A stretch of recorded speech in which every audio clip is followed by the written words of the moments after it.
Ça se voyait pas vraiment que je consommais. Quand t'es addict, ça se voit plus. Parce que t'en prends juste pour être normal. Mais j'en prenais beaucoup, hein, tous les jours. Salut, c'est Douli et on va parler d'addiction. Moi, j'ai toujours aimé, c'est pas les trucs interdits, mais j'ai toujours été curieuse d'aller tester des nouveaux trucs, quoi. Maintenant, par exemple, je peux être addict à plein d'autres trucs qui sont sains. Mais je garde une nature addictive, quoi, tu vois. Je crois que l'addiction rentre pas dans ta vie. Je pense que t'es addict. Je pense que t'es de nature addictive tout court, quoi. C'est une question très vague, tu vois. Comment se traduit l'addiction? C'est juste que tu t'accroches à un truc, n'importe lequel, et t'es t'es monomaniaque, quoi. T'es que là-dessus, quoi.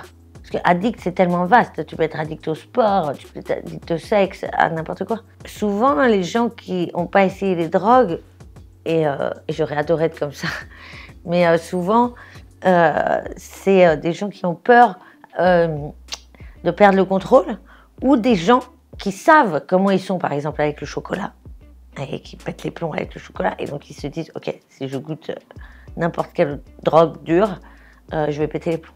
Je pense que tu le sens. Il y a des gens, en fait, qui sont addicts, je pense, qui ont une nature addictive, mais qui arrivent à le contrôler. Et ça, c'est très fort. Je les applaudis. J'ai pas vraiment cherché ça. Des gens qui travaillaient avec moi, je bossais en boîte de nuit, qui étaient un peu recherchés par les flics et qui m'ont donné tout leur stock de drogue. Et ils m'ont dit, fais-en ce que tu veux. Bon, moi, j'ai tout rangé dans mon nez.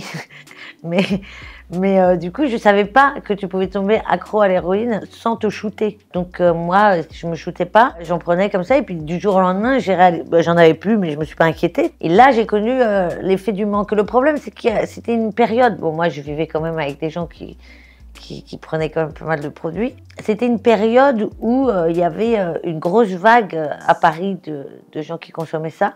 Et donc la vie a fait que j'en ai retrouvé sur mon chemin et blablabla. Et donc là, oui, j'étais vraiment accro.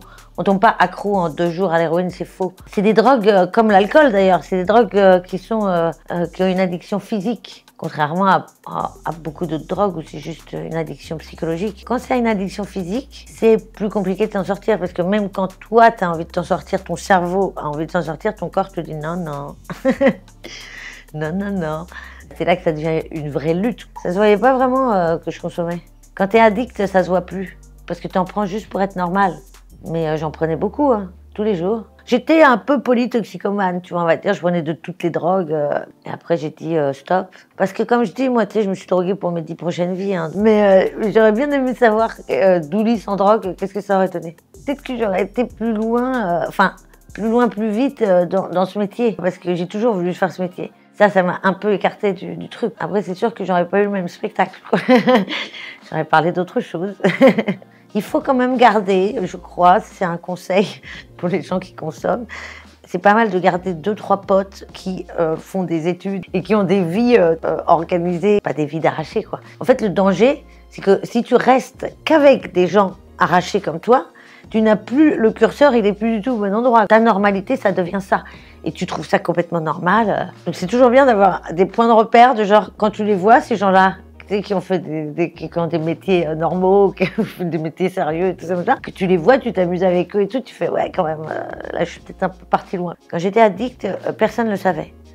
Même à la fin, quand ça partait vraiment en cacahuète, je suis restée enfermée chez moi. Donc je suis un peu revenue en mode gloire, quoi. Tu sais, je suis revenue d'Israël, là où on m'a soignée. J'étais contente, quoi, et fière de dire, ah, au fait, pendant ces 4 dernières années, j'étais toxicomane. Là, tu as des gens qui m'ont jugé ou tourné le dos, tu vois, en tout cas, qui ont un jugement dur là-dessus, ce que j'ai pas du tout compris. Parce qu'en fait, ils ont vu une personne pendant 4 ans qui n'a pas fait, tu vois, j'ai pas menti, j'ai pas volé. Donc, juste le fait de savoir cette information, leur regard a changé sur moi alors que c'était fini, tu vois. C'est compliqué, ces gens-là, je les vois plus. C'est pour ça que je le trouve très dur, le regard des autres sur les addicts. Et c'est en ça aussi que je trouve ça chouette d'en parler parce que, comme toujours, il faut toujours bien s'entourer de gens, quoi, qui te redonnent confiance en toi et qui te disent, mais non, t'es pas une merde. Je pense que ça met un petit coup à la confiance en soi, hein, parce que tu déprécies toi d'avoir été dans des sales états. Ça a peu affecté la confiance en toi, vraiment. Même dans les centres d'addict et tout ça, on a tendance à te dire que tu seras addict à vie et qu'il y a plein de gens en plus qui ont ce discours, oui, c'est un junkie, c'était un junkie, ça le restera. Pas du tout. T'es pas un junkie à vie, c'est faux ça. Parce que sinon, il y a un côté démoralisant. Tu te dis, bah, si je suis un junkie à vie, pourquoi je vais arrêter? Si de toute façon, je vais en chier pendant 2 ans pour arrêter et puis derrière, je vais reprendre, c'est quoi?